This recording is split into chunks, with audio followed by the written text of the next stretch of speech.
Great. So I'm not burned out because working with Pam and Daisy has been invigorating and fun. And so I think that this is really important and good work. Just a few things that I'd like to say. When we talk about priority area 1, this notion of reducing the administrative and regulatory burden, it's important that what we do is not just eliminate it, but that we focus it. Because it becomes a burden when the things we're asked to do get separated from the value that we perceive around them.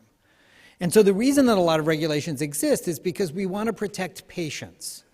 The reason that there are some documentation requirements is that we have a fiduciary responsibility to spend people's money and to show the receipts, if you will, or to show what we've done for that. And we need to make sure that as providers, we demonstrate integrity in the work that we do. And that's something that instills trust in the public.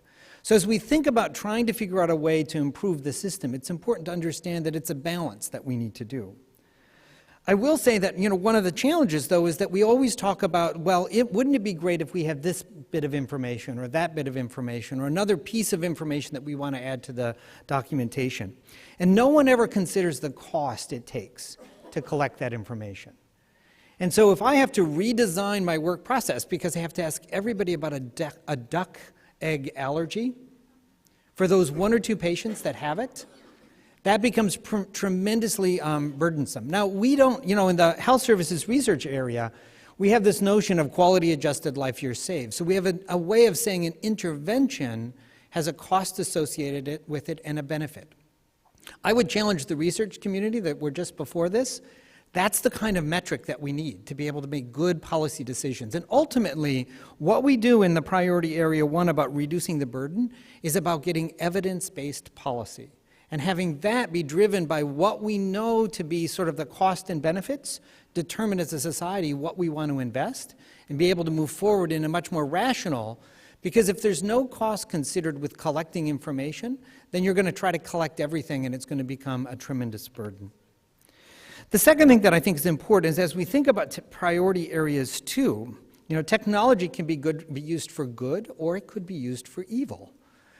And the thing is that if we focus on the relationships in the teams, if we focus on the relationship between the provider and the patient, I like the conceptual model because the center is so important. It's the nucleus.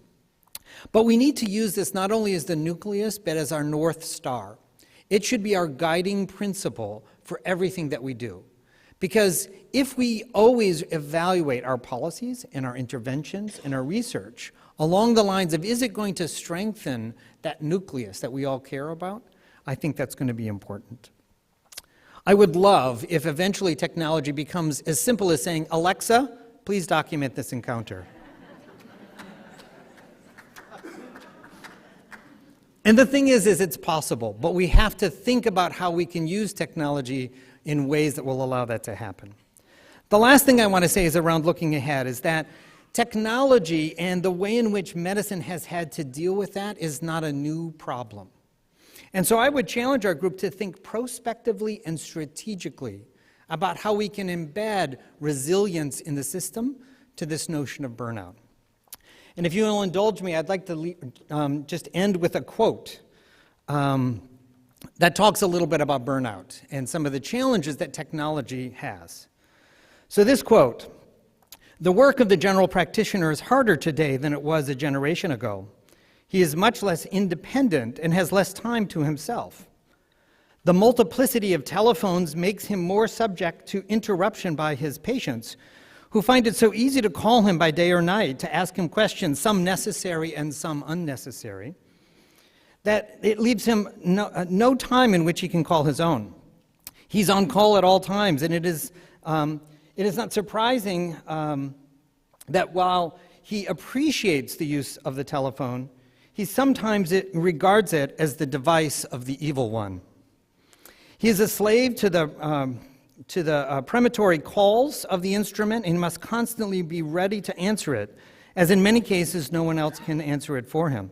The telephone, and then later the automobile, each of which in its way annihilates time and space, generally affects increasing competition by making available to the patient who, for some reason, may become impatient and seek the services of a physician at a distance. And this is an address to the Massachusetts Medical Society by John Kildreth in July 26, 1906. So just substitute automobile and telephone and talk about time and space annihilation, and that's what technology has done to us now. And so I think we need to think about this in a much more resilient fashion, that this needs to be part of what our profession as healthcare providers is, and that we need to build that in so that we're less reactive and much more proactive. So thank you.